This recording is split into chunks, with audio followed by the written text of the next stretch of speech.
Assalamualaikum warahmatullahi wabarakatuh. Alhamdulillahil wahidul ahad.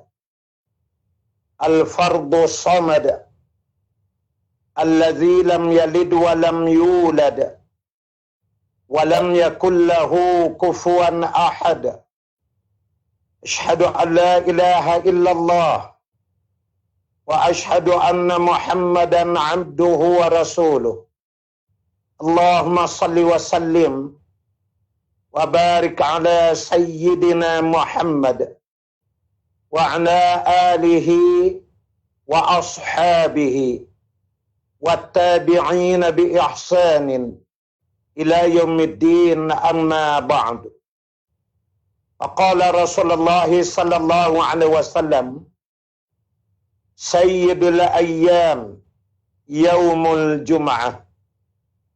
Sabda Rasulullah sallallahu alaihi wasallam, penghulu bagi segala hari adalah hari Jumaat. Wa qala Rasulullah sallallahu alaihi wasallam, man shalla alayya marrah sallallahu alaihi biha asyara. Barang siapa yang berselawat ke atasku dengan sekali selawat, nescaya Allah akan berselawat ke atasnya dengan 10 selawat. Allahumma salli ala Sayyidina Muhammad wa ala alihi wa sahbihi wa sallam. Hadirin yang dirahmati Allah sekalian, alhamdulillah wa syukrillah, pada hari Jumaat yang penuh keberkatan ini, di petang ini kita akan membicarakan riwayat sahabat yang mulia, yaitulah Sa'ad bin Mu'az radhiyallahu anhu. Sa'ad bin Mu'az ini daripada kabilah Bani Abdil Ashhal, dan dia merupakan ketua bagi kaumnya. Wajahnya tampan, tubuhnya tegap sasa, misainya tebal, orangnya memang gagah, berprinsip dan sangat berani. Berbetulan Sa'ad bin Mu'az radhiyallahu an adalah ketua bagi kabilah Aus di Madinah. Di Madinah ada 2 kabilah yang besar. Pertama Aus, kedua Khazraj. Kabilah Aus ini kebanyakannya dalam bidang ketenteraan, pahlawan-pahlawan, panglima-panglima, tentera-tentera komando terlatih berani mati. Jenis rempuh. Kalau kuda cedera, dia tetak kaki kuda, dia tinggalkan, dia rempuh masuk. Ini Aus. Manakala Khazraj umumnya adalah dari kalangan mereka-mereka yang berkemahiran dalam bidang pertanian. Ladang-ladang di Madinah tu menyusun pohon tamar, mengait, mengambil hasilnya, kemudian mengairi ladang. Ini semua dalam keadaan mereka lakukan itu umumnya dari kalangan kabilah Khazraj. Jadi ada imbangan keistimewaan 2 kabilah ini. Kalau untuk unsur pertanian permakanan, Khazraj. Kalau pertahanan negara, Aus. Inilah rahsia-rahsia yang hanya diketahui oleh Allah Subhanahu wa ta'ala, sehingga memungkinkan Allah Ta'ala memerintahkan Rasulullah sallallahu alaihi wasallam berhijrah ke Madinatul Munawwarah. Ketua bagi Aus ialah Sa'ad bin Mu'az. Ketua bagi Khazraj, Sa'ad bin Ubadah radhiyallahu anhuma. Telah berkata Siti Aisyah radhiyallahu anha, Ummul Mukminin, 3 orang yang tidak akan tertandingkan oleh kamu dan mereka sukar untuk dikalahkan. Pertama, Sa'ad bin Mu'az. Yang kedua, Usaid bin Hudair. Yang ketiga, Abbad bin Bishir radhiyallahu anhum. Dan menurut ulama, tentulah Siti Aisyah radhiyallahu anha Ummul Mukminin mendengar perkhabaran ini daripada Rasulullah sallallahu alaihi wasallam. Hadirin yang dirahmati Allah sekalian,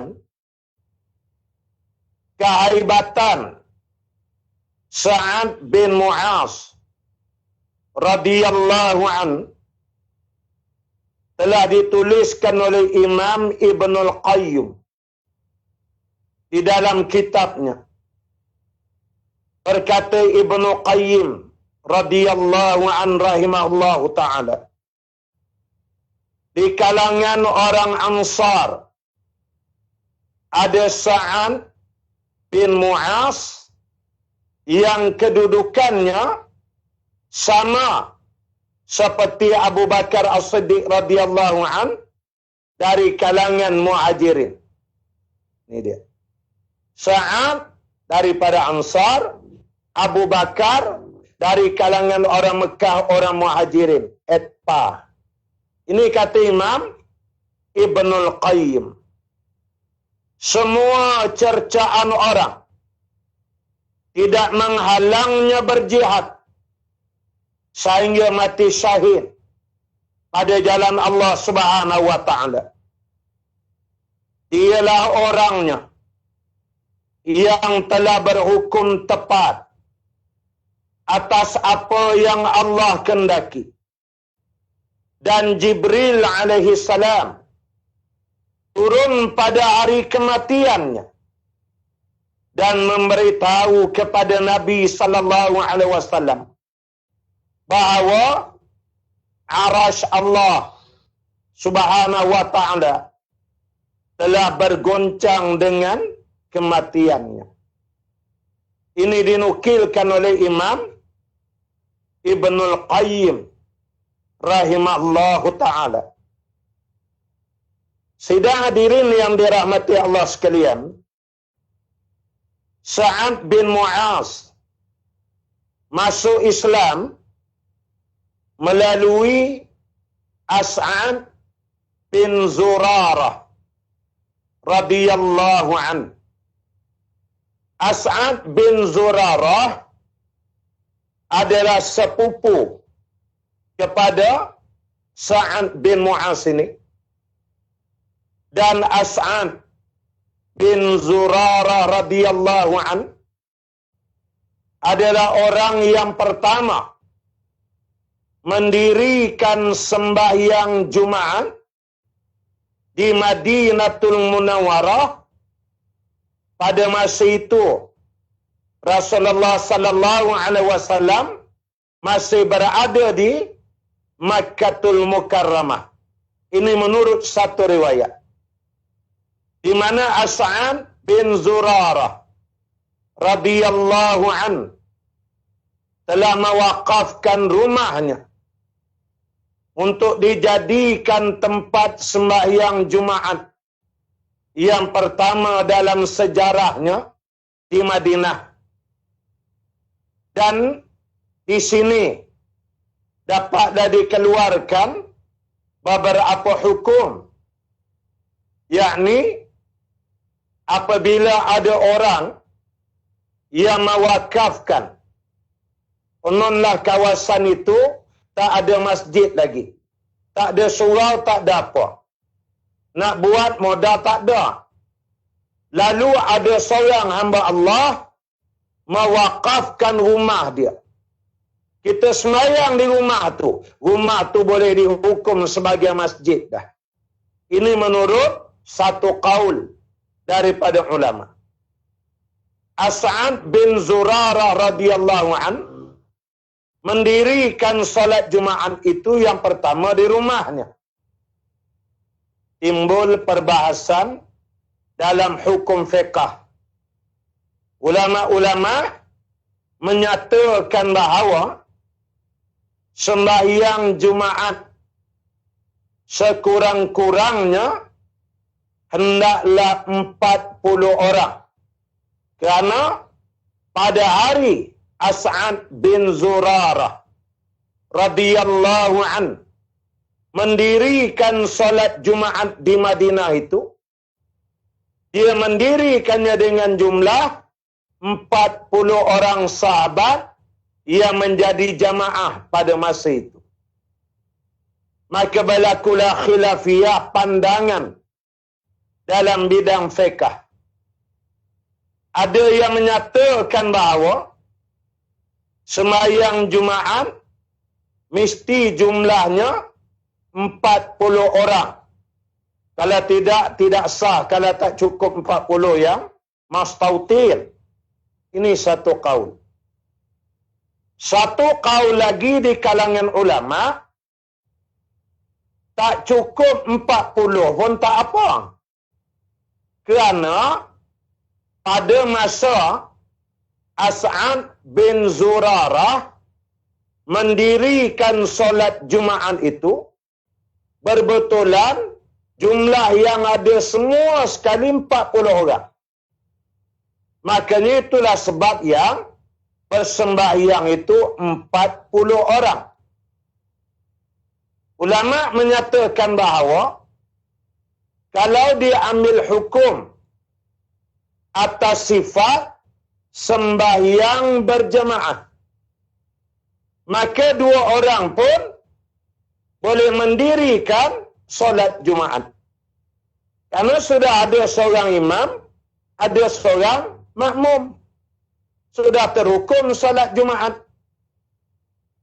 Itu sebab dalam suasana COVID-19 hari ini dikeluarkan arahan boleh mendirikan solat Jumaat tapi 12 orang sahaja di kalangan ahli jawatan kuasa. Dia ambil mana 12? Dia ambil atas dasar hukum solat berjemaah. 2 pun dah cukup. Apalagi 12. Apalagi dengan suasana darurat, di mana hukum berubah apabila suasana berubah. Itu saya tambah sikit, ya, berhubung dengan solat Jumaat itu. Dan bagaimana disebutkan bahawasanya dia terlibat melalui As'ad bin Zurarah, Sa'ad bin Mu'az masuk Islam. Dalam peperangan Badar, dia bersama dengan Nabi sallallahu alaihi wasallam. Dan pada hari yang berkenaan, bila bergerak keluar tu, dah sampai Badar 160 kilometer daripada pusat bandar Madinah. Nabi sallallahu alaihi wasallam sebelum berhijrah ada buat Baiatul Aqabah dengan orang-orang Madinah Yasrib ini. Mereka berjanji menyambut Nabi, menjaga Nabi, mempertahankan Nabi dan hidup semati dengan Nabi di Madinah. Tapi sekarang lokasionnya 160 km di luar Madinah. Jadi Nabi itu macam serba salah lah. Lalu Nabi menyatakan, berilah pandanganmu, wahai kaum. Ya. Lalu Sa'ad bin Mu'az faham Nabi itu macam nak ajak sekarang kita berjanji takat Madinah aja. Ni dah di luar Madinah, macam tu. Makanya Sa'ad menyatakan, seolah-olah kamu menujukannya kepada kami ya Rasulullah. Dia faham. Nabi SAW menyatakan, ya. Lalu Sa'ad menyatakan, saya bacakan apa yang dinukil oleh para ulama. Wahai Rasulullah sallallahu alaihi wasallam, kami telah beriman kepada Tuhan. Kami percaya dan mengakui bahawa apa yang Tuhan bawa itu adalah hal yang benar, dan telah kami berikan pula ikrar dan janji setia ya Rasulullah, yakni bai'ah al-aqabah itu. Apa-apa yang Tuhan inginkan, maka kami akan selalu bersama Tuhan. Maknanya kalau dah sampai sini tak ada kira bodoh dah. Di mana aja kami akan ikut. Demi Allah yang telah mengutusmu membawa kebenaran. Seandainya engkau menghadapkan kami ke lautan ini, lalu kamu menceburkan diri ke dalamnya, maka pastilah kami akan ikut menceburnya. Tidak seorang pun yang akan berundur, dan kami tidak keberatan untuk menghadapi musuh esok pagi. Sungguh, kami tabah dalam pertempuran dan teguh menghadapi perjuangan. Itu memang orang Aus begitu. Dan semoga Allah Ta'ala akan memperlihatkan kepada Tuhan tentang perjuangan kami yang menyenangkan hati. Mari kita berangkat dengan berkat daripada Allah Subhanahu wa Ta'ala. Siru ala barakatillah, kata dia. Kata-kata Sa'ad itu muncul tak ubah bagai berita gembira. Wajah Rasulullah sallallahu alaihi wasallam pun bersinar-sinar, dipenuhi rasa redha dan bangga serta bahagia. Lalu Nabi sallallahu alaihi wasallam bersabda, "Siru wa abshiru, fa inna Allah wa'adani ihda ta'ifatain. Wallahi laka'anni anzuru ila masari'il qaum." Atau kama qal, maksudnya, marilah berangkat dan gembirakanlah hati kalian, kerana Allah telah menjanjikan kepadaku salah satu di antara dua golongan. Yakni golongan pertama, iaitulah kabilah dagang Abu Sufyan. Yang kedua yang ni, yang dah adab ni. Abu Sufyan terlepas, pasukan Badar Allah Ta'ala hantarkan. Tenang aja Nabi kata, gembirakanlah hati. Ya. Aku demi Allah sesungguhnya melihat kehancuran golongan-golongan ini. Lalu berlakulah perang Badar tahun 17 Hijrah. Maaf saya, 17 Ramadan, bulan Ramadan macam ni, dan Nabi dikurniakan kemenangan. Kemudian tahun ketiga berlaku peperangan Uhud. Sa'ad bin Mu'az ikut serta. Dia di antara yang paling sibuk. Ketika terjadinya serangan yang memuncak yang dipimpin oleh Khalid ibn al-Walid radhiyallahu an, sehingga hampir-hampir saja Nabi dapat dibunuh. Sedangkan pada tahap yang berkenaan, kita tahu Rasulullah sallallahu alaihi wasallam telah pun terjadi luka di bahagian pipinya. Akhirnya selesai, selamat dan menang pula dalam peperangan Uhud. 2 tahun selepas itu, yakni peperangan Ahzab, ataupun peperangan Khandaq. Ini terjadi pada tahun 5 Hijrah. Bagaimana? Sebelum daripada itu, Bani Qainuqa Yahudi dan Yahudi Bani An-Nadir, dua kabilah ni telah dipukul ranab dan dihalau oleh Nabi sallallahu alaihi wasallam keluar dari Madinah. Mereka ni yang berhimpun di Khaybar tu. Karena mereka yang melakukan pengkhianatan, melanggar perjanjian damai yang Nabi buat sehari awal sampai di Madinah pada masa itu. Maka yang tinggal Bani Quraizah saja. Bani Quraizah berada di hujung pinggiran kota Madinah. Saya lebih kurang 9 kali dah sampai dah di perkampungan Bani Quraizah ini. Tengoklah saja, tengok untuk memperdalami lagi ilmu sirah kita. Ya. Jadi bahagian pinggiran, location dia.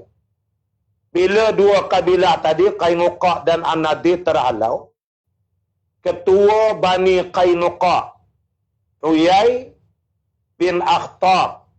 Dia ni keluarga Nabi juga, pak mentua. Anak dia tu Rasulullah kahwin. Itu nanti dalam kisah yang lain. Bila tertawan dalam perang di Khaybar, Nabi ambil buat isteri. Itu panjang kisahnya. Tapi masa ni dia tengah marah lah, dia kena halau tu. Dia pergi ke kubu. Dia Yahudi ni, dia tak duduk terbuka macam kita rumah taman, tak. Dia kota. Sebab imam bangsa jenis menatang Yahudi ni nakut mati. Tengok di Palestin hari ni, dia buat tembok macam mana. Ya? Jadi, perkampungan Bani Quraizah tu, Masya Allah, dia punya kota tu masih ada lah runtuhannya.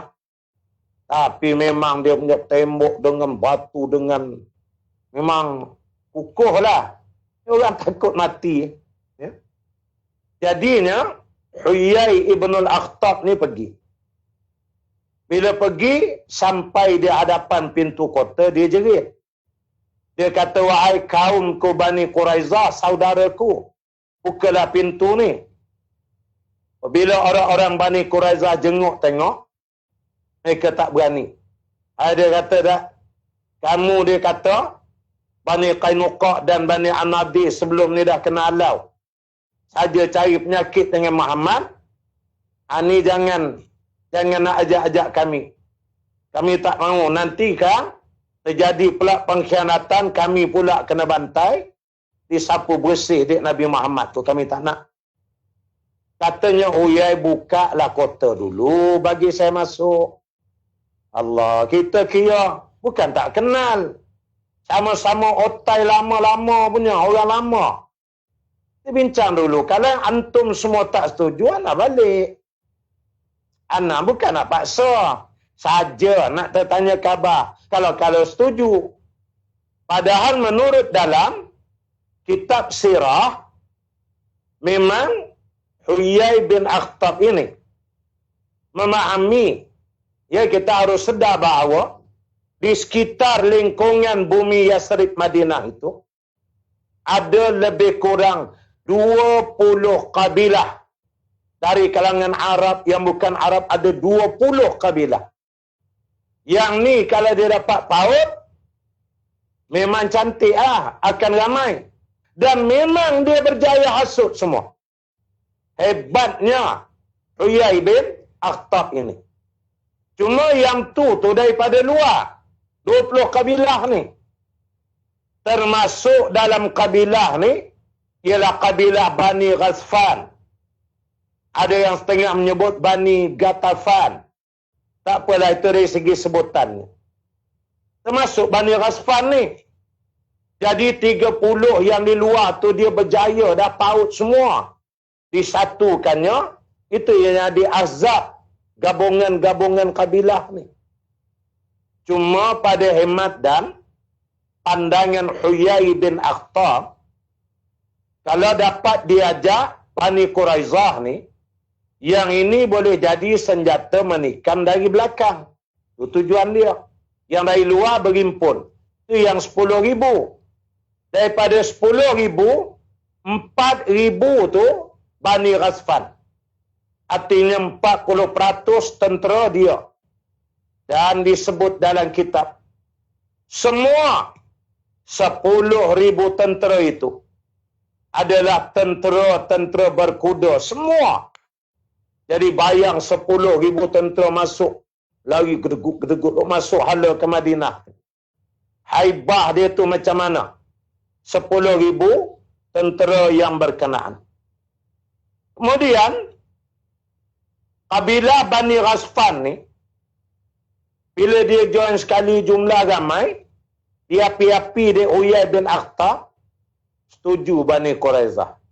Cuma senyap, kamu jangan isytihar perang. Jangan tunjuk sangat kamu menggabik-gabikkan perjanjian dengan Muhammad. Cuma ada peluang pukul belakang, tu kerja kamu. Setujulah dianya. Adalah dijanjikan harta apa semua. Ketua di kalangan kabilah Ghasfan ni, namanya Uyainah bin Hasan dan Al-Haris bin Auf. Di mana Nabi SAW menyatakan, 2 orang daripada kabilah Bani Ghasfan ni adalah manusia atau pemimpin yang paling bodoh tapi paling ditaati, Nabi kata. Itu. Mana pengikut tu bodoh semua. Dia sangat ditaati. Nabi duk tengok, dia aja 4,000. Ni nak cerita kisah nanti, Sa'ad bin Mu'az ni. Ya, saya cerita sikit je tentang perang Azab ni. Jadi Bani Ghasfan je 4,000. Yang lain 6,000 tu pecah kabilah tu, kabilah ni sikit-sikit. Jadi yang tu tak apalah, dia longgar kira. Tapi yang ni sekali letak 4,000 ni besar. So Nabi cari jalan untuk kalau boleh kurangkan yang ni pun cantik dah. Lalu Nabi SAW kirim seorang sahabat pergi panggil kedua-dua orang ni. Kabilah daripada Bani Ghasfan, ketua dia ni. Kakak aku nak jumpa. Lalu sahabat radhiyallahu an, 2 orang, turun menggunakan tali, masuk ke dalam parit, atau baling pula tali di tebing bila sampai belah sana, panjat pula naik ke tebing. Jadi mana menurut dalam kitab, dalamnya digali tu, ada yang mencatatkan 7 meter. 1 meter 3 kaki. 21 kaki dalam. Buka luas dia 15 meter. Bermakna 45 kaki. Itu yang kuda lompat tak lepas, kalau jatuh tak boleh naik. Pakai tali turun naik tu. Beritahulah mereka orang datang. Lalu sampailah di hadapan Nabi SAW. Bila 2 orang daripada ketua kabilah Ghasfan ni sampai, Nabi pun panggil 2 orang sahabat ni tadi. Sa'ad bin Mu'az dengan Sa'ad bin Ubadah. Panggil. Keadaan genting dah masa tu. Nabi dah tengok 10,000 nak tindas lawan 3,000 belah Nabi ni. Masalah. Dia jadi cuba jugalah ijaz. Maka Nabi panggil dia. Cakaplah di hadapan 2 orang Sa'ad radhiyallahu anhuma. Nabi beritahu kepada ketua Bani Ghasfan, ginilah, kalau setuju kamu balik aja. Tak payah kamu menyusahkan diri. Aku bersedia memberikan 1/3 daripada hasil Madinah ni ambil kat kamu. Daripada kormanya, buatinnya, buah zaitunnya, kambing peliharaan, unta kalau ada susu apa. Selagi hasil Madinah lah, 1/3, ya, 1/3 kami bagi, pergi balik. Dia kata tak, kami tak balik. Nabi kata baiklah, aku bagi 1/2. Separuh daripada semua hasil tamal apa semua yang ada di Madinah. Dia kata 1/2 pun tak. Kami datang untuk menang. Dan kami tahu kamu lemah, kami akan mengalahkan kamu. Ni dia tengok 10,000 ni ramai. Memanglah kalau fikir cara akal, mereka pasti menanglah jumlah besar. Nabi itu jadi cemas ketika. Lalu Nabi tengok. Dan Nabi tanya kepada Sa'ad bin Ubadah. Bagaimana pandangan kamu? Sa'ad itu menoleh kepada Sa'ad bin Mu'az. Sa'ad bin Ubadah kata, sila wahai Sa'ad. Kamu yang lebih layak. Sebab tadilah Sa'ad bin Ubadah ni Khazraj. Ini mahir dalam bidang pertanian apa semua. Tapi berani mati sahabat ni. Cuma bab-bab perang strategi ni lebih baik kepada Sa'ad bin Mu'az saja. Lalu Sa'ad bin Mu'az dia tanya, ini adab sahabat depan Nabi SAW. Ya Rasulullah, yang ni Rasulullah cadang ni, nak bagi buah kurma apa semua, wahyu daripada Allah atau strategi perang pandangan atau ialah pandangan Nabi sendiri ke macam mana? Ini adab sahabat di hadapan Nabi. Lalu Nabi SAW menyatakan, ini pandangan saya, strategi perang aja. Lalu Sa'ad bin Mu'az menyatakan, ya Rasulullah, ni 2 ekor. Dia tak katalah 2 ekornya. Ya? Ni 2 orang ni. Yang ketua kabilah Ghasfan yang bodoh tadi. Uyainah bin Hasan dan Al-Haris bin Auf. 2 orang ni ya Rasulullah, masa jahiliyah kemarin, serupa je dengan kami ni. Sama laras. Dan masa mereka jahiliyah, mereka tidak pernah dapat untuk memakan buah tamar Madinah ni. Kecuali dalam 2 keadaan. Pertama, mereka menjadi tetamu kami di rumah. Dia datang ziarah kami, jumpa kami di rumah. Itu pun kalau kami hidang, dapatlah. Kalau tidak, pakai tak ada, balik gitu je lah. Itu pun kalau dia nak dapat tamar pertama, mereka menjadi tetamu kami. Yang kedua, tu pasar, dia kena pergi beli kat pasar. Kata saja kami nak bagi. Tak ada. Bangsa jenis Bani Ghasfan, pemimpin bodoh ni, kami takkan layan dia. Ya Rasulullah, kata Sa'ad, masa sama-sama jahiliyah, pun sebiji buah taman Madinah ni, kami tak bagi ke dia. Ni kami dah Islam. Kami beriman dengan Rasul. 2 ekor ni kafir lagi. Lepas tu nak bagi pula. 1/3, 1/2 hasil taman Madinah pada dia. Demi Allah, tidak. Ya Rasulullah, tiada pertukaran antara kita dengan mereka, melainkan mata-mata pedang. Ini diungkapkan oleh Sa'ad bin Mu'az. Lalu membakar semangat Nabi dan sahabat-sahabat yang lain. Dan ini dahsyat dan hebat, tuan-tuan. Hadirin hadirat. Sa'ad ni Madinah tengah terkepung ni, 10,000. Depannya sini parit, belah sana. Kan jauh dah. Dan kalau hari ni kita raun pergi ziarah lah, orang pergi haji umrah, dia tahu. Ada kawasan dulu orang Melayu panggil Masjid 7. Sekarang ni ada dah Masjid Khandak besar dah. Kalau tengok betul-betul lokasi hari ni, dalam Madinah dah. Kawasan perang Khandak tu. Khandak. Dan masuk dalam kawasan kota Madinah. Ujung sana tu, Bani Quraizah menunggu je. Tapi Sa'ad bin Mu'az boleh bercakap gini. Ini hebat. Yakinnya dia kepada kemenangan dan pertolongan Allah. Lalu Rasulullah SAW pun tak apalah, ikutlah dan buat keputusan di mana ditolak dia daripada apa yang dicadangkan oleh Nabi SAW. Sebab itulah kata ulama, ketika mati syahidnya Sa'ad bin Mu'az, bergegar arash. Boleh jadi, kata setengah ulama, sebagai gambaran penghormatan Allah atas berani sikap prinsip peperangan dan perjuangan dia. It is a full respected from the God. Macam tu. Sehingga dia meninggal aja Arash bergegar. Ini dahsyat hadirin hadirat sekalian.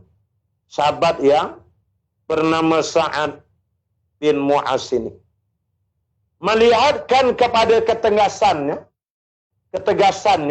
Nabi sallallahu alaihi wasallam tenang. Lalu Nabi sallallahu alaihi wasallam bersabda kepadanya. Antaranya Nabi menyebut, semoga Allah merahmatimu wahai Sa'ad bin Mu'az. Sa'ad berseri wajah dia, gembira dia, lalu dia menyatakan dengan terang dan jelas, dia menyebutkan bahawasanya wajibat, kata dia, yakni wajib insya-Allah akan terjadi begitu. Di mana menurut para ulama, dan memang kalau kita baca kisah-kisah sahabat, mana-mana sahabat bila Nabi sallallahu alaihi wasallam bercakap dengan dia, semoga Allah merahmatimu. Tu tak lama tu syahid lah tu. Gitu. Sebagai hints. Sahabat pun faham. Jadi katanya Sa'ad bin Mu'az ketika Nabi menyatakan demikian, wajibat, kata dia. InsyaAllah saya memang nak mati syahid ya Rasulullah.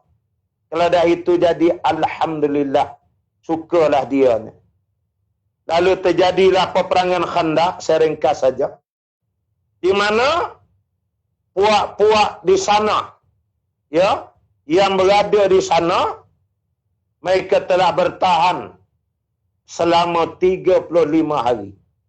Nak menyeberang tak lepas, duk belega keluar ke hulu ke hilir. Nama datang juga boring, sebulan lebih dah. Tak dapat nak rempah masuk. Oi, masa tu keadaan, kata Saidina Umar, sangat cemas. 10,000 tu, tentera berkuda semua, lengkap senjata, seberang parit aja. Dah sini ni Madinah dah. Mana kita kata fingertip ya. Gitu aja, tak terkena hari, habis satu Madinah.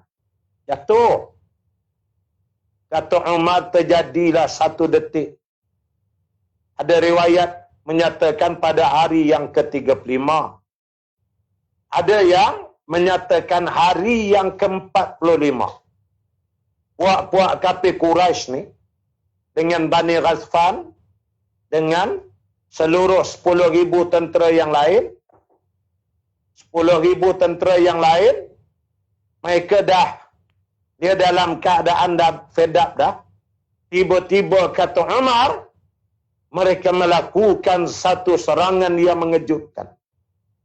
Iaitulah mereka bergerak serentak 10,000 ekor kuda yang mereka tunggangi. Mereka bariskan berlapis-lapis di tepi Khandaq, di tepi parit tu. Kemudian kuda tu diloncat-loncatkan, memijak-mijak, menendang-nendang akan timbunan-timbunan tanah yang digali. Kan bila gali tu letak, longgok kan gitu. Jadi bila bertimbun tu, itu dipijak-pijak. Bayangkan 10,000 ekor kuda serentak buat. Ini Umar cerita. Masa itulah kami jadi cemas, tak tahu nak cakap dah. Karena kedapatan bahagian-bahagian tertentu, parit tu dah mula jadi, macam dah boleh nak lompat naik masuk ke Madinah. Masa itu kata Umar, Rasulullah mengarahkan tidak boleh walaupun seorang lelaki beristirahat. Kami terpaksa halang dia. Takkan boleh panah-panah yang belah sini tombak, ujung belah sana baling batu. Takutkan kuda buat macam-macam. Kami berlari berulang alik. Jumlah 3,000 hadap 10,000. Nak halau kuda, tanah tu makin jatuh ni. Daripada pagi sehingga ke malam, kata Umar. Bayang tuan-tuan, muslimin dan muslimat. Itu kata pengorbanan para sahabat. Aku sendiri, kata Umar, mengangkat takbir solat asar beberapa detik saja sebelum masuknya waktu maghrib, kata Umar. Pasal duk galik, ulang duk tahan halau kuda apa semua ni. Akhirnya, hampir kebanyakan tempat tu dapat dikawal. Tapi memang ada banyak juga tempat yang kira kalau kuda lompat, batu lompat balik. Dah boleh dah. Kerana tanah tu dah banyak jatuh menimbus akan parit yang digali. Kata Umar, inilah detik-detik yang sangat-sangat mencemaskan kami. Ada riwayat menyatakan bila terjadi begini, Nabi SAW terus mengarahkan semua lelaki, perempuan, kanak-kanak yang tua, yang dhaif, du'afa, bawa sekali dengan kambing, harta takat mana boleh bawa dulu. Disembunyikan mereka dalam satu kawasan kubu yang dibina oleh tentera Islam. Dan kubu yang dalam tu ada lelaki tua, perempuan, kanak-kanak, ada harta apa semua dalam tu. Kubu tu betul-betul berdinding pula bersebelahan dengan kubu kota Bani Quraizah tadi. Bayangkan. Dah tak ada tempat dah nak menyorok lari ni, dah tak ada dah tempat masa tu. Cemasnya keadaan. Sebab kalau baca cara tengok gambar seimbang lalu, tengok gitu, pakai habis dah. Jadi jangan terbunuh perempuan kanak apa, cubalah cari. Situ je lokasi yang tinggal, tengok Allah uji. Umar kata masa tu tak tahulah. Sehingga itu ada ayat Quran kalau baca. Saya tak urailah, masa tak cukup nanti. Bagaimana sehingga Allah menyatakan di saat itu terasa kepada mereka nyawa seolah-olah berada di hakum. Itulah. Tu yang tu dah berehat malam tadi. Mereka menjangka kalau tak hari ni, esok lusa. Hari 2 dia akan keruh masuk dah. Macam mana? Itu keadaan yang terjadinya pada masa itu. Kemudian Rasulullah sallallahu alaihi wasallam mengarahkan para sahabat bertahan. Ada tahap yang tak mampu, pasal walaupun gelap-gelap musim sejuk, tapi nampaklah kat belah mana tanah, belah mana parit tu dah mula dari timur dah boleh lalu, dah nampak. Nabi pun menjadi cemas yang tidak boleh digambarkan. Pada masa itulah Nabi berdoa kepada Allah minta pertolongan. Tiba-tiba terjadi 2 peristiwa. Menurut di dalam sebuah kitab, cuaca tiba-tiba bertukar menjadi sejuk. So sejuk-sejuk malam tu. Yang kedua, ada seorang namanya Nu'aim bin Mas'ud radhiyallahu an. Ini tiba-tiba terdetak hati dia nak masuk Islam. Ni malam tu, lepas pada dia orang bawa kuda seharian tu tendang pasti masuk. Jadi puak-puak tu pun berehat, letih juga dia pun. Nabi sahabat tu kawal dalam keadaan letih juga. Ada hari ke-46, hari ke-36, dia jadi penat. Dia tiba-tiba Nu'aim bin Mas'ud ni rasa nak masuk Islam. Lalu perlahan-perlahan dia turun pakai tali, dia susun masuk dalam parit. Tapi dia tak panjat ke sana. Dia tulis di atas satu kulit binatang, lalu dia baling ke kemah sahabat. Bila buk bunyi macam tu, kulit tu tebal juga, kulit haiwan ni. Sahabat ambil, tengok, dia kata saya Nu'aim bin Mas'ud. Dia orang kenal lah. Nu'aim ini juga pemimpin besar daripada Mekah. Kalau saya baca dalam satu kitab, lepas Abu Sufyan, Nu'aim bin Mas'ud. Dia tak ranking, bukan kecil anak.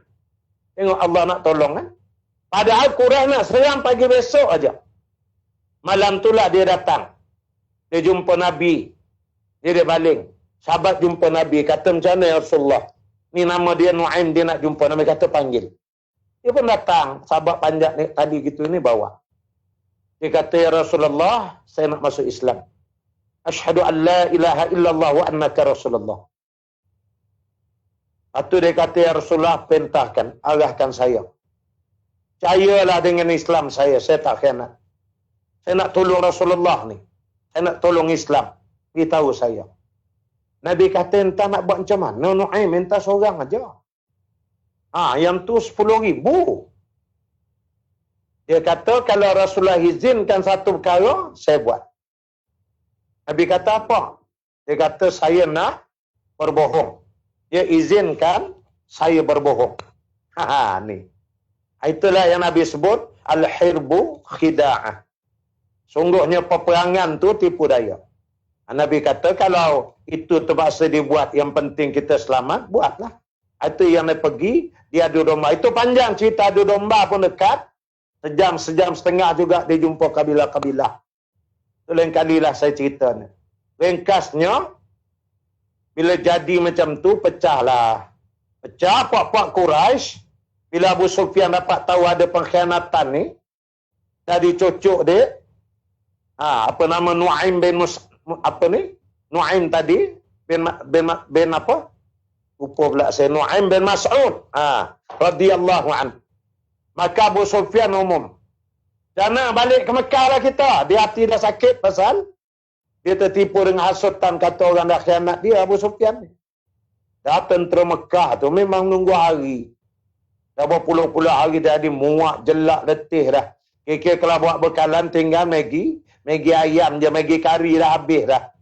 Bila Abu Sufyan umum kata balik, pakai hangguk lah semua, lipat kemah tak tunggu dah. Masa-masa itulah doa Nabi yang kedua terjadi. Allah kirimkan ribut yang kuat, cabut kemah, tungging terbalik, pecah mangkuk-mangkuk bekas air, tali unta tu. Tali tak, unta tu putus hidung. Sebab tali masuk, dia punya kuat angin ribut tu putus hidung, sehingga berdarah hidung unta-unta yang berkenaan. Ini yang terjadi. Habis lari dah balik, puak-puak Quraisy. Dia keadaan agak selamat tapi masih dalam keadaan bahaya. Ya? Lalu, Bani Quraizah, bila malam tu dia duduk dalam kota dia. Dia duduk tengok kata, puak Quraisy itu macam dah berselerak balik ni. Tapi tak apa. Sebab dengan Bani Quraizah ni dia ada 700 orang tentera. Pasukan komando elit, memang latihan yang cukup hebat punya. Ya? Makanya, mereka ambil keputusan gini, dia kata. Ni yang 400 ni saya cerita ringkas je. 400 ni dah balik dah ni, kita dah kurang tenaga. Sedangkan sebelah je kubu kita ni, ada kubu tempat Muhammad menyimpan perempuan, orang tua, kanak-kanak sedikit harta apa semua. Apa kata kita pergi reki, kalau keadaan selamat, kita tawan kubu ni. Maka kalau jadi apa-apa, yang ni dah jadi tebusan dah. Maka keluarlah 10 orang komando elit. Gila mereka keluar tengah-tengah malam sejuk tu. Masa tu, memanjatlah mereka kubu ni atas bukit. Madinah tu, di atas bukit. Sebab itu perang Khandaq di kawasan Bukit Salak. Panjang Bukit Salak ni pun, di situ ada rumah Jabir tu, nantilah lain kali kita cerita. Nak sebutnya bahawa ada di situ satu area. Mereka mempanjat. Jadi nak masuk ke kawasan laluan kubu, dia adalah macam pintu masuk. Itu mah ada situ. Masa dia orang berkeliaran, dia Riki lah, temanggil Riki duduk tengok. Ternampak oleh ibu saudara Rasulullah sallallahu alaihi wasallam, Sufiyah radhiyallahu anha. Dia nampak. Bila nampak, dia panggil Hasan bin Sabit.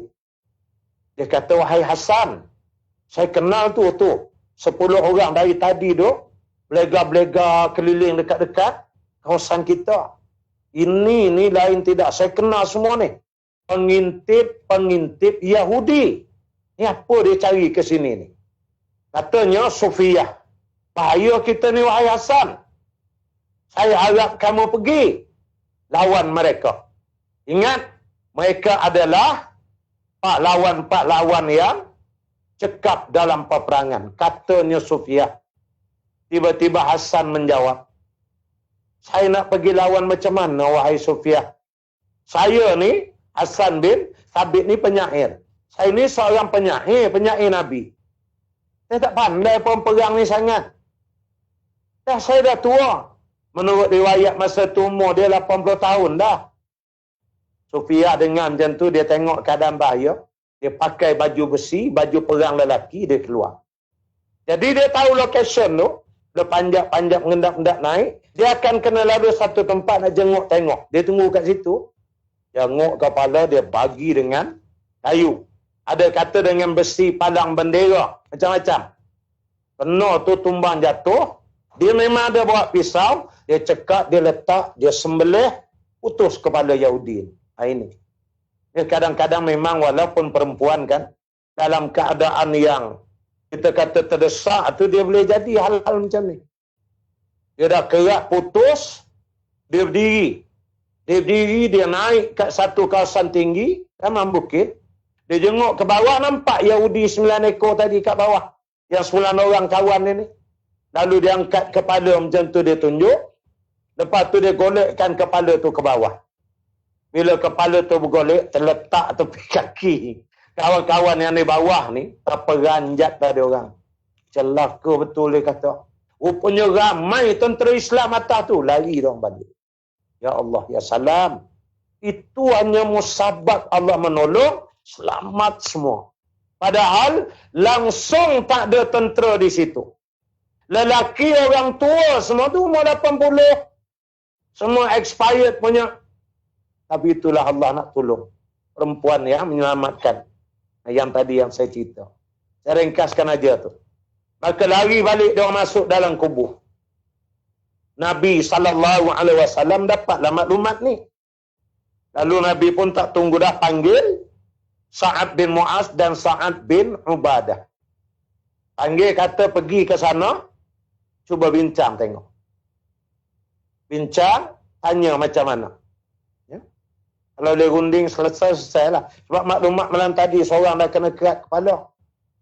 Bila sahabat pergi, Yahudi Bani Quraizah telah memacakkan pisau di halaman mereka. Ada menyatakan di hujung parit. Dia parit tu kali sampai hujung aja, itu kubu dia situ. Jadinya tentera-tentera yang baki, yang lari balik dah. Yang baki masih ada. Mereka merancang serampang 2 mata. Baki yang ada masuk, ikut khandak yang dah tinggi, yang dah jatuh tanah tadi. Udah cross itu. Satu lagi masuk melalui kubu Bani Quraizah. Oi, bahaya. Pintu masuk masa tu, pintu Bani Quraizah tu lah. Tu satu dah. Yang paling cepat. Dia buka aja kota dia habis. Satu Madinah akan jatuh tertawan hari. Ini bahaya. Pula dia ada 700 pasukan komando dia. Elit. Bukan main-main ni cerita ni. Perang Ahzab tu dahsyat. Lalu pergilah Sa'ad bin Ubadah dan Sa'ad bin Mu'az.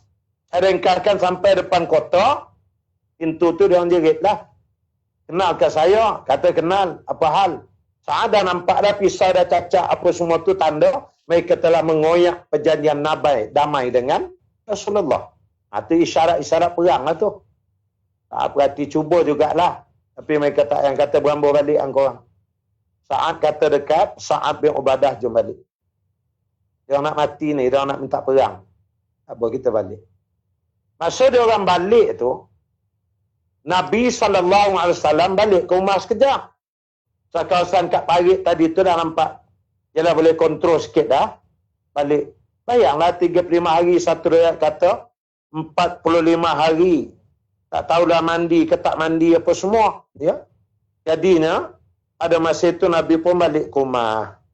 Masuklah ke rumahnya. Nabi masuk ke rumah baru tengah buka baju. Tiba-tiba terdengar suara sahabat Dihya al-Qalbi radhiyallahu anhu. Dihya al-Qalbi beri salam. Aisyah jawab. Nabi macam kat dapur lah, kat bilik air di belakang. Tengah buka baju besi apa semua ni. Dihya tanya, Rasulullah ada? Aisyah kata ada. Lalu Aisyah panggil Rasulullah dan Rasulullah datang. Satu riwayat. Satu riwayat kata bila Dihya al-Qalbi radhiyallahu anhu bagi salam, Nabi terus jawab. Lalu yang masa dengan Aisyah ni, Aisyah datang. Aisyah kata, ya Rasulullah, tu ada di halaman. Dihyal Al-Qaldi datang. Nabi cepat-cepat dalam kabut ikat-ikat baju besi apa pasang. Aisyah tengok macam pelik. Kenapa ya Rasulullah? Lalu Nabi SAW menyatakan, sesungguhnya itu adalah Jibril yang menyerupai seperti dihyal sahabatku, Nabi kata. Ini. Maka bergegah Nabi ke pintu dan Jibril menyatakan, dah buka baju perang ke? Demi Allah, wahai Rasulullah. Tapi dia berupa manusia lah. Sesungguhnya kami para malaikat tidak akan berhenti kecuali setelah sampai ke sana. Dia tunjuk jari macam tu, menghadap arah ke kota Bani Quraizah. Oh, Rasulullah faham. Nabi pun terus ambil balik senjata. Kerah terus iklan. Selagi ada lelaki, kerah keluar semua. Tentera-tentera takat yang ada, hambat pergi ke perkampungan Bani Quraizah. Dan Nabi kata, jangan solat asar kecuali di kampung Bani Quraizah. Itu yang keluar cerita tu. Kita ada bahas, ada yang semayang tengah jalan. Itu tak apa, itu panjang kisah.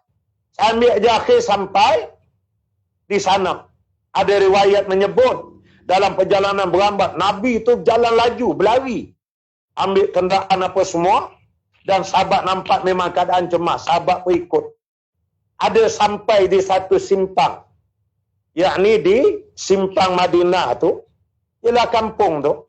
Nabi tanya orang situ. Ada tak beberapa orang di sini yang nampak Dihyal Al-Qalbi? Dia kata ada ya Rasulullah. Ada dia lalu sini tadi. Menunggang seekor kuda yang besar. Dan pelana duduk dia berwarna biru. Nabi kata, demi Allah, tu Jibril. Kejar semua, Nabi kata. Lalu sahabat pun hambat naik kuda, tak maling dah. Cari jejak malaikat Jibril ni sampai ke perkampungan Bani Quraizah ni. Masanya yang dua orang tadi, saat pergi berunding tu, dia ternampak Huyai bin Akhtab ada dalam kubu tu. Padahal dia Bani Qainuqa. Menunjukkan mereka ada perancangan. Di mana Huyai bin Akhtab menjanjikan 10,000 tentera tambahan untuk bantai. Yang tu dah balik ke Mekah, biarlah. Saya tambah 10,000 daripada Bani Qainuqa saya. Setujulah Bani Quraizahnya. Itu ceritanya. Bayang kalau tu terlepas keluar, Nabi tak sempat sampai, sahabat tak dan datang. Bayangkan. Habis satu Madinah tu. Oh, cemas. Allah takdirkan dapat sampai. Saya tak bahalah yang semayang tengah jalan gitu gini. Lepas tu jumpa Nabi ada muzakarah apa semua. Akhirnya mereka kepung. Ya, dengan perintah Nabi SAW. Kepung kawasan itu. Lalu dikepunglah kota. Ya, dan kubu itu untuk tempoh berpuluh-puluh hari. Dia dikepung kawasan itu. Kemudian, pada masa itu akhirnya, masa hari ke-25 ke hari 15 gitu. Tapi lama lah, puak-puak Bani Quraizah angkat tangan. Mereka tak berani dah. Lalu, Nabi kata baik, keluar berunding sekarang. Tiba-tiba Bani Quraizah kata kami tak nak berunding, kecuali dengan Sa'ad bin Mu'az, saudara kami. Dia tu dulu ketua kami, bukan kamu. Patutnya dah Nabi ada kan, berundinglah dengan Nabi. Karena siapa yang paling adil hukum selain Rasul SAW. Lalu ada masa itu Nabi kata, kamu nak siapa? Sa'ad, dia kata. Bawa Sa'ad bin Mu'az. Sa'ad bin Mu'az masa itu terluka. Satu riwayat kata di sini, ada riwayat kata di bahu. Ada masa nak pergi perang tu, Sa'ad pakai baju besi, Sa'ad bin Mu'az. Siti Aisyah radhiyallahu anha ummul mukminin menceritakan ada masanya Sa'ad bin Mu'az radhiyallahu an lalu depan rumah Rasulullah, aku nampak, kata Aisyah, aku tengok dia pakai baju besi sekerat.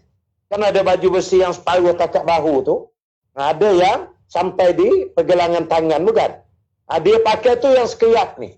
Jadi masa dia lalu tu, kata Aisyah, bila aku tengok, hati aku tu terdetak. Kata Aisyah, kalaulah tembus panah mencelah di bahu dia.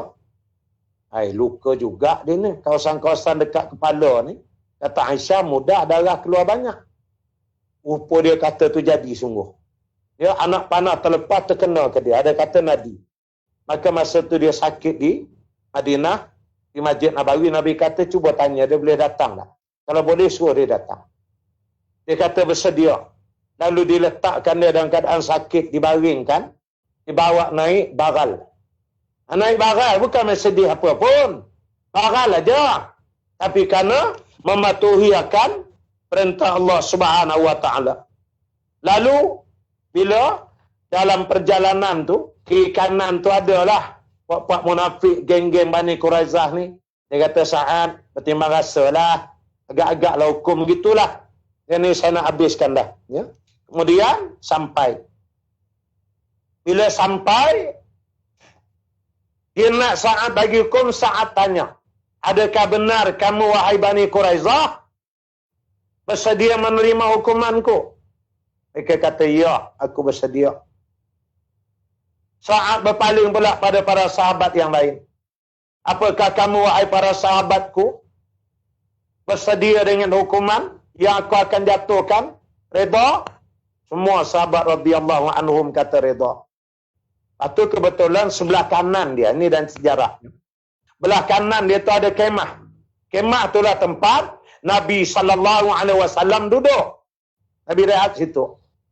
Dia pusing. Masa Nabi dah keluar lah diri. Ini adabnya sahabat. Ya. Saat pusing mengadap, dia tunjuk.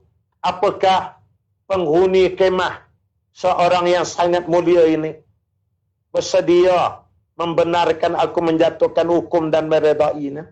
Buat gitu. Dia tak kata, adakah kamu setuju wahai Rasulullah tak? Tu macam tak ada adab. Halus sahabat ni. Ya. Nabi kata, aku redha. Lalu Sa'ad menyatakan, saksikanlah wahai manusia. Dia kata semua sampai ke kaum dia tu. Pada hari dan detik ini, sampailah ketikanya Sa'ad akan menjatuhkan hukum dengan tidak mempedulikan manusia lain, melainkan hanya kerana mendapatkan redha Allah. Dengar baik-baik, hukumannya ialah semua 700 tentera yang ada di dalam kubu hendaklah dipancung semua. Perempuan, kanak-kanak dan orang-orang tua ditawan. Semua harta mereka menjadi ghanimah. Demikianlah hukum yang aku tetap dan aku jatuhkan. Dia pun lebah balik jatuh atas kaldai kerana dia sakit. Rasulullah cerah cahaya wajah. Nabi menyatakan, kamu telah menghukum dengan apa yang dipersetujui oleh Rasulullah sendiri. Artinya kalau dengan Nabi tadi pun itulah hukum Nabi nak letak makna. Lalu ditangkap semua 700 diikat. Masanya dah diikat, dibariskan, Nabi tanya lagi, ada sesiapa di kalangan kamu yang nak minta ampun dan bertaubat? Maka aku akan ampun dan maafkan. Ada? Semua buat tak tahu. Dia sombong lagak dia. Ada riwayat nyatakan mereka sepakat dah nak mati syahid. Dia nak mati syahid. Ramai-ramai syahid cari ikut dia lah. Gitu. Dan Nabi tanya lagi. Boleh jadi ada sesiapa di kalangan kamu yang boleh diselamatkan oleh orang lain daripadanya? Nabi kata. Masanya tengah jalan tu, ada seorang Yahudi terikat ni. Nak bawa ke tempat pancung lah. Dia ternampak seorang makcik tua. Seorang muslimat radhiyallahu anha. Dan makcik ni selalu beli barang di kedai dia. Dia meniaga Yahudi ni. Dia nampak, dia jerit. Sambil tangan terikat ni. Makcik, kata dia. Kenal saya dah. Makcik selalu beli barang ke saya begitu begini. Kadang saya bagi harga murah. Dia macam-macam lah. Tolonglah saya hari ni makcik. Selamatkan saya. Lalu makcik ni kerana dah tua dan muslimat radhiyallahu anha. Kesian pula dia. Dia terus jumpa Nabi sallallahu alaihi wasallam. Dia kata, ya Rasulullah, memang aku jiran dan baik betul dengan dia. Hari ini aku nak menjamin dia dibebaskan. Selamatkan dia. Nabi kata persilakan. Buka tali dia, lepaskan. Ini. Jadi perang dalam Islam, saya dah sebut. Bukan pakai nak rembat aja. Nabi bagi peluang lagi. Tanya lagi. Akhir tak ada dah. Habis tutup buku. Susun. Dipancunglah baki. Lebih kurang 690 lebih tu habis semua dipancung pagi. Itu je ubat dia. Nah, timbullah pertuduhan. Dia bahawa Islam ni ganas membunuh tahanan perang. Tidak. Ni dalam kes Bani Quraizah ni, kesnya ialah bukan jumlah 700. Bukan jumlahnya. Perangai pengkhianatan dia. Dan ini suatu yang asing ya. Pengkhianatan ni bukan biasa. Ini pengkhianatan luar biasa. Kalau mereka tolak dia pintu kota, menyerbu masuk, satu Madinah habis. Ini tak boleh biar. Hidup dia buat balik kan, ayo. Hancur aja. Ini kes special. Kemudian sebelum bunuh dah dibagi peluang. Mereka yang tak nak. Jadi bukan tuduhan tu kita tolak dan tidak diterima. Setelah dijatuhkan hukuman, selesailah semua. Ya maka Nabi SAW pun bersyukur di atas apa yang berlaku. Satu lagi nak sebut sikit lagi. Ambil sikit. Tadi yang kuda 10,000 doang, buat tepi parit tendang jatuhkan, pasti terkambus parit tu. Rupanya Masya Allah jadi hikmah. Bila habis perang, tak payah ada orang Islam nak kambus balik parit tu. Kalau tidak jadi kerja pula. Dah berapa hari pula nak timbus. Tapi kerana kuda-kuda dia orang dah tendang jatuh ni, mana yang sikit-sikit tu kambus begitu je lah. Masya Allah tengok. Ya, pertolongan Allah dan Allah yang mengatur dalam setiap pergerakannya. Maka sampailah pada saat ketikanya, Sa'ad bin Mu'az nak meninggal dunia, dia melihat wajah Nabi SAW. Kemudian dia menyatakan, aku naik saksi ke atas engkau, bahawa engkau adalah Rasulullah. Lalu dia meninggal dunia. Nabi SAW bersabda, Hazal ladzi taharraka lahul arash wa futihat lahul abwabus sama ishhidahu sab'una alfa minal malaikah. Maksudnya inilah lelaki yang arash Allah telah bergoncang kerana kematiannya. Pintu-pintu langit dibuka untuknya dan 70,000 malaikat menghadiri jenazahnya. Menurut para ulama, tidak ada seorang pun di kalangan sahabat yang bila meninggal dunia bergegar arash, kecuali Sa'ad bin Mu'az radhiyallahu an, ya, sahabat yang mulia. Dan dia meninggal dunia pada usianya 37 tahun. Dia masuk Islam umurnya 31 tahun. 6 tahun dia dengan Nabi. Tapi kerana yakin dengan perjuangan Islam, bergegar arash dengan kematiannya dan dia masuk syurga. Sehingga Nabi menyebut, demi Allah, sapu tangan yang dimiliki oleh Sa'ad bin Mu'az di dalam syurga lebih hebat daripada dunia dan segala isinya. Itulah dia Sa'ad bin Mu'az radhiyallahu an. Dan insya-Allah esok jam 3 petang begini kita akan bicarakan berhubung dengan Abbad bin Bishir radhiyallahu an. Akhirnya seperti biasa, jangan lupa like and share, dan jangan lupa bantulah ya kami pemuda-pemuda juga dengan mengisi tabung amal gombak untuk kerja-kerja amal yang lain. Tertangguh dengan tasbih kifarah dan suratul Asr.